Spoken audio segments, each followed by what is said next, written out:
Hello everyone.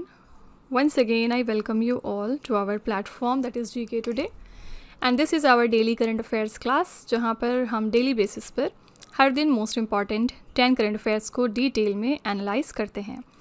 So today is 9th of May 2026 and आज हम देखेंगे कि इस दिन के मोस्ट इम्पॉर्टेंट 10 करंट अफेयर्स कौन से हैं. So without taking any further time let's get started with today's session. So the very first question is World Red Cross and the Red Crescent Day is observed on which day every year? Every year we celebrate this day on 8th of May. C option here is the right answer.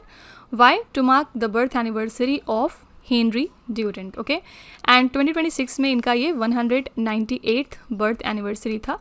इस साल के लिए हमारी theme थी United in Humanity और you can say Keeping Humanity Alive. Okay. So basically this theme recognizes the dedication of humanitarian workers and volunteers जो कि लोगों को सर्व करते हैं during the conflict, disaster and the emergencies. तो ये दिन बेसिकली ऑनर करता है nearly 17 million volunteers and staff members को who are associated with the global Red Cross and the Red Crescent movement. Also it promotes the 7 fundamental principles of the movement. कौन से? The first one is humanity. The second one is impartiality. Then comes the neutrality, independence, voluntary service, unity and universality. These are the 7 fundamental principles of this movement. Fine. So you have to remember 2 things from this question. The first one is we celebrate the World Red Cross Day on 8th of May and this year the theme is United in Humanity. Fine. Now if we talk about Henry Dunant, तो इन्होंने 1863 में international committee of the red cross form किया था and इन्होंने क्राइमीनियन war की changes situation देखकर Geneva convention की शुरुआत की इंस्पिरेशन भी दी थी एंड 1901 में इनको पहला नोबेल पीस प्राइज़ दिया गया था. ठीक है, तो नोबेल पीस प्राइज़ रिसीव करने वाले ये फर्स्ट पर्सन बने थे. Okay, Now talking about red cross and red crescent movement, तो रेड क्रॉस सिंबल को जेनेवा कन्वेंशन में इंटरनेशनल ह्यूमैनिटेरियन लॉ के तहत मान्यता मिल गई थी and red crescent symbol middle east और मुस्लिम कंट्रीज़ में रेड क्रॉस का अल्टरनेटिव है. इस मूवमेंट का हम कह सकते हैं प्राइमरी एम क्या है? कन्फ्लिक्ट के दौरान बिना बायस मेडिकल सहायता देना. ठीक है, now if you talk about humanitarian principles, तो न्यूट्रलिटी प्रिंसिपल ये कहता है कि रेड क्रॉस किसी भी पक्ष को सपोर्ट नहीं करता एंड वॉलंटरी सर्विस का ये मतलब है कि वॉलंटियर्स बिना मॉनेटरी प्रॉफिट के काम करते हैं. इम्पार्शलिटी का मकसद ये है कि जितने भी नीडी लोग हैं उनको बिना डिस्क्रिमिनेशन के ये सारे बेनिफिट्स मिल सकें. ओके, तो यहाँ पर do remember that we celebrate World Red Cross Day on 8th of May every year and this year our theme is United in Humanity. I hope this question is clear to you. Now coming to second question, where was the Fruit Horizon 2026 conference held? You have to tell कि Fruit Horizon कहाँ पर हुआ है recently. So recently it has been organized at Indian Council of Agricultural Research. इसकी institute that is Central Institute for Subtropical Horticulture कहाँ पर है? ये लखनऊ में. ठीक है, so joint task force जहाँ पर Indian Council of Agricultural Research, agricultural and processed food products export development authority जिसको हम अपेडा कहते हैं, along with exporters and scientist ने फॉर्म किया था to solve export issues and increase the farmers income. तो क्लीन प्लांटिंग मटेरियल प्रोग्राम के under में modern clean plant centre setup किए गए हैं इस इंस्टीट्यूट में.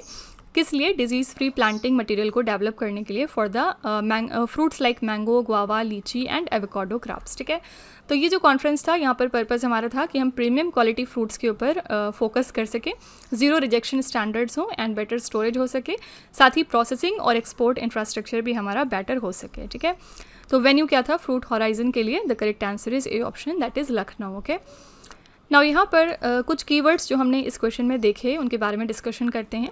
First of all we will talk about ICAR, Indian Council of Agricultural Research. ये India की बहुत ही फेमस एग्रीकल्चरल रिसर्च ऑर्गेनाइजेशन है जो कि इस्टेब्लिश हुई थी 1929 में. इसके under 100+ agricultural related research institutions आते हैं. ठीक है, फ्रूट एक्सपोर्ट्स की बात करेंगे तो इंडिया का मैंगो जो है कि वर्ल्ड में सबसे ज़्यादा एक्सपोर्ट होने वाला फ्रूट है और फ्रूट्स एक्सपोर्ट करने के लिए क्वालिटी स्टैंडर्ड्स बहुत ही इंपॉर्टेंट हैं. Cold storage technology fruit export के लिए फूड शेल्फ लाइफ को आपके बढ़ाता है. ठीक है, at last we talked about this clean planting material programme. तो ये programme disease free plant material तैयार करता है. क्लीन प्लांट सेंट्रल प्लांट्स को वायरसेस और पेस्ट से बचाता है. इस प्रोग्राम से फ्रूट क्रॉप जैसे मैंगो और लीची की क्वालिटी आपकी इंप्रूव होती है. ठीक है, so here the correct answer is A option Lucknow. ये फ्रूट हॉराइजन हुआ है लखनऊ शहर में. Now यहाँ पर let's revise some important summits and conferences that recently took place. So here the first question is, where was the international conference on the dam safety held? So this conference took place in Bangalore. Which country is the host of 2025 Asia Pacific Economic Cooperation Summit? So the host country is South Korea. Where was the International Salinity Conference held? This conference took place in Goa. Which city is the venue of India AI Impact Summit 2026? This is new Delhi, क्योंकि इस साल जो AI impact summit हुआ है वो India में हुआ, उसके लिए होस्ट था इंडिया. बट डू रिमेंबर 2027 में ये इवेंट होगा स्विट्ज़रलैंड के जेनेवा में. ठीक है.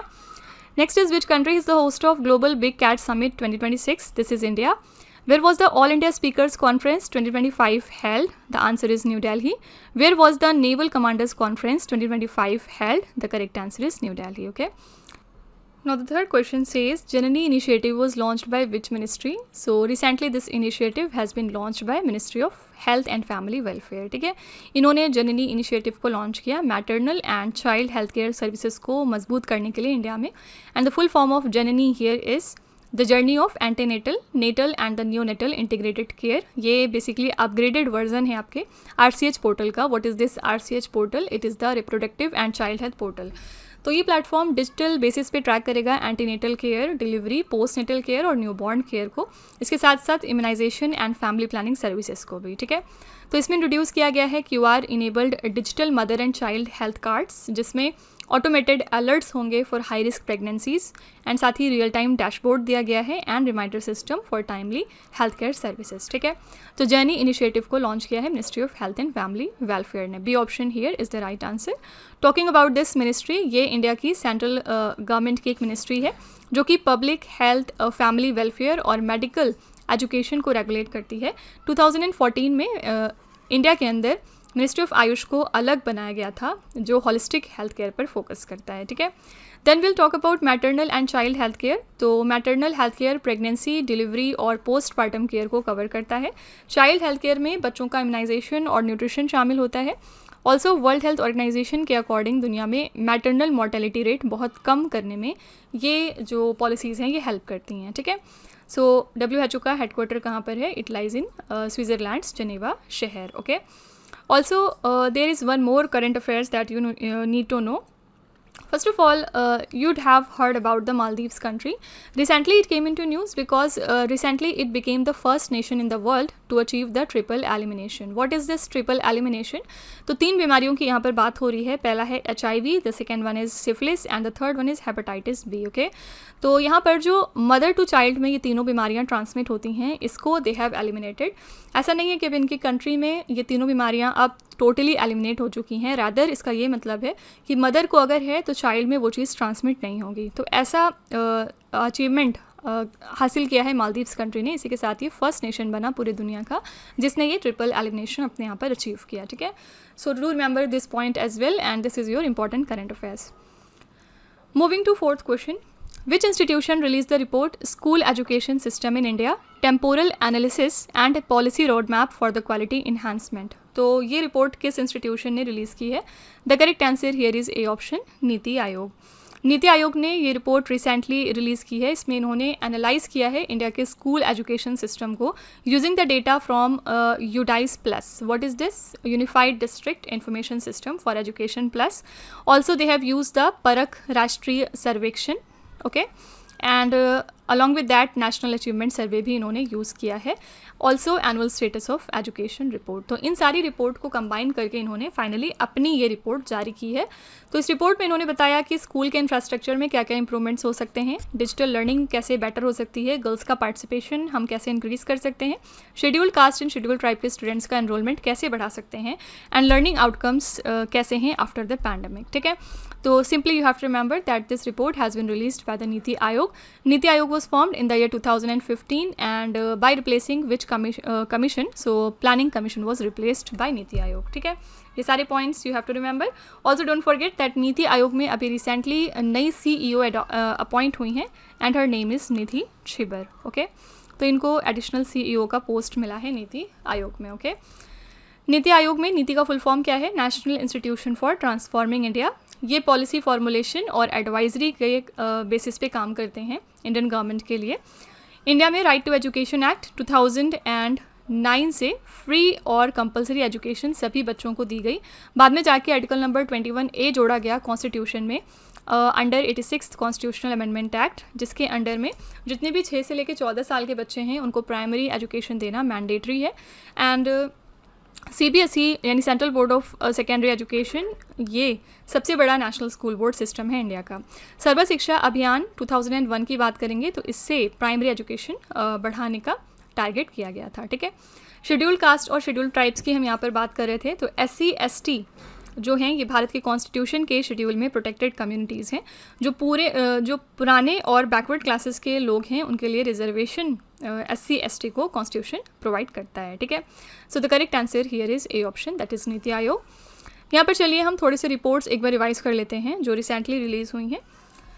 The first one is India secured which rank in the Asia Power Index 2025 released by the Lowy Institute। तो एशिया पावर इंडेक्स में इंडिया की रैंक यहाँ पर थी 3rd। Okay, which organisation release the global hepatitis report 2026, ये report publish की है World Health Organisation ने।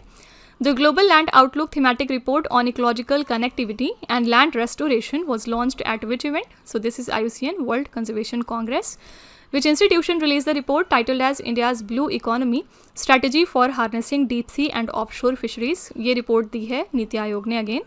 The Global Burden of Disease Report 2023 was released by which organization? ये रिपोर्ट पब्लिश की थी IHME ने। The full form is Institute for Health Metrics and Evaluation। Question number 5 says Which country is the host of World Yogasana Championship 2026? तो इसके लिए India host है। India will be hosting the inaugural योगासना championship. कब से कब तक? 4 से लेके 8 जून तक। कहाँ पर? ट्रांस स्टेडियम में इन अहमदाबाद, जहाँ पर 40 कंट्रीज से ज़्यादा पार्टिसिपेशन रहेगा। ठीक है, ये चैम्पियनशिप ऑर्गेनाइज कर रहा है world Yogasana and it would be hosted by the Yogasana Bharat. तो सिलेक्शन ट्रायल्स होंगे for the Indian Yogasana team कहाँ पर? स्पोर्ट्स अथॉरिटी ऑफ इंडिया के सेंटर पर, जो कि हरियाणा के सोनीपत में है। योगासना कंबाइन करता है योगा को with competitive sports and performances जज होते हैं on the balance, flexibility, precision, stability and difficulty level under the standardised rules. Okay, so यहाँ पर वर्ल्ड योगासना चैंपियनशिप को होस्ट करने वाली कंट्री है इंडिया। वर्ल्ड योगासना चैंपियनशिप का ये पहला एडिशन है जो 2026 में इंडिया के अंदर हो रहा है एंड इसमें बहुत सारी कंट्रीज पार्टिसिपेट करने वाली हैं। स्पोर्ट्स अथॉरिटी ऑफ इंडिया की बात करेंगे तो ये इंडिया का एपेक्स स्पोर्ट्स ऑर्गेनाइजेशन है जो एथलीट्स को ट्रेन करता है। इनके सेंटर्स इंडिया के अलग अलग स्टेट्स में लोकेटेड हैं। इनका मिशन है इंडिया को ओलंपिक और इंटरनेशनल लेवल पर स्पोर्ट्स में स्ट्रॉन्ग बनाना। ठीक है, Moving to next question, which Indian has been named as the South Asian regional winner of the Cambridge Dedicated Teacher Awards 2026? The correct answer is B option, Soma Mandal। इनको declare किया गया है as the winner of this prestigious honour by Cambridge University Press and Assessment. इनको recognise किया गया है क्योंकि ये स्टूडेंट्स को इंकरेज करती हैं to actively participate in environmental protection and climate change awareness activities. ये one of the 9 regional winners हैं जिनको ग्लोबल लेवल पर सेलेक्ट किया गया है फ्रॉम मोर दैन 12,000 नॉमिनेशंस जो कि रिसीव हुए थे फ्रॉम 126 कंट्रीज़। तो ये अवार्ड ऑनर करेगा आउटस्टैंडिंग टीचर्स को for their contribution towards education and student development across different regions of the world. Okay, talking about Cambridge University Press and Assessment, तो Cambridge University Press 1534 में England के Cambridge university का हिस्सा बना था and यहाँ पर जो कैम्ब्रिज असेसमेंट इंटरनेशनल एजुकेशन है ग्लोबली स्कूल लेवल एग्जाम से करवाते हैं। ओके, इन्वायरमेंटल प्रोटेक्शन की बात करेंगे तो इन्वायरमेंटल प्रोटेक्शन का मतलब है अपने नेचुरल रिसोर्सेज को पोल्यूशन से बचाना। इसके लिए हम हर साल 22 अप्रैल को अर्थ डे भी सेलिब्रेट करते हैं इन्वायरमेंटल अवेयरनेस के लिए। पोल्यूशन कंट्रोल लॉज देश के इन्वायरमेंट को सेफ रखने के लिए बनाए जाते हैं। ठीक है, the correct answer is B option, Soma Mandal. Coming to 7th question, as per the NCRB data 2024, which city recorded the highest suicide rate among the major Indian metropolitan cities? तो NCRB का एक डेटा रिलीज़ हुआ है मई 2026 में, जहाँ पर ये पता चला कि बेंगलुरु ने रिकॉर्ड किया है highest suicide rate among the major Indian metropolitan cities. यहाँ पर 2430 सुसाइड के केसेस देखे गए 2024 में, और यहाँ पर ये पता चला कि 1 लाख पॉपुलेशन में लगभग 20 लोग ऐसे होते हैं जो सुसाइड करते हैं। ठीक है, ऑल्दो दिल्ली से सबसे ज़्यादा नंबर ऑफ सुसाइड के केसेस सामने आए हैं, लेकिन बेंगलुरु में हाईएस्ट सुसाइड रेट देखा गया बेस्ड ऑन पॉपुलेशन। तो एक्सपर्ट्स ने राइजिंग सुसाइड रेट्स को लिंक किया है to the urban stress, social isolation, work pressure, rising living cost and the weak support system.